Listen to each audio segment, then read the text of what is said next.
G Telugu ప్రేక్షకులని అలరిస్తున్న dubbing serials కూడా timings మారుతున్నాయి. G తమిళ్లో హరిత నటిస్తున్న వారిసు సీరియల్ తెలుగులో కొంగు బంగారం పేరుతో మధ్యాహ్నం 3:30 నుంచి 4:30 వరకు 1 గంట పాటు టెలికాస్ట్ అవుతున్న విషయం అందరికీ తెలిసిందే. ఇక కన్నడలో సూపర్ హిట్ సీరియల్ అయిన కర్ణ సీరియల్ ని రాత్రి 10:30 నుంచి 11 వరకు టెలికాస్ట్ చేస్తున్న విషయం కూడా అందరికీ తెలిసిందే. అయితే సమ్మర్ ఎంటర్టైన్మెంట్ కారణంగా ఇప్పుడు ఈ 2 సీరియల్ టైమింగ్స్ కూడా మారుతున్నాయి.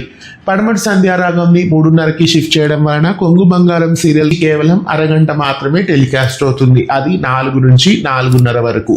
ఇక కర్ణ సీరియల్ 10:30నే లేట్ టైం అనుకుంటే 11 గంటలకి ఇప్పుడు షిఫ్ట్ చేశారు. మరో అరగంట ఆలస్యంగా కర్ణ రాత్రి 11 గంటల నుండి 11:30 వరకు టెలికాస్ట్ అవుతుంది. ఉన్న సీరియల్స్ ని సక్రమంగా టెలికాస్ట్ చేయకుండా ఇలా రోజుకొక టైమింగ్స్ లో సీరియల్స్ ని టెలికాస్ట్ చేయడం చాలా వరస్ట్ డెసిషన్ అని చెప్పుకోవాలి. జీ తెలుగు డబ్బింగ్ సీరియల్స్ ని కూడా టైం చేంజ్ చేయడం ఏం బాగోలేదు. మీకేమనిపిస్తోంది? Zee Telugu dubbing serials time change పై మీ అభిప్రాయాన్ని కామెంట్స్ చేయండి. మీలో ఎంతమంది జీ తెలుగులో టెలికాస్ట్ అవుతున్న ఈ 2 డబ్బింగ్ సీరియల్స్ ని ఫాలో అవుతున్నారు? కామెంట్స్ చేయండి. ఇలాంటి మరెన్నో వీడియోస్ కోసం ఛానల్ ని సబ్స్క్రైబ్ చేసి గంట కొట్టేయండి.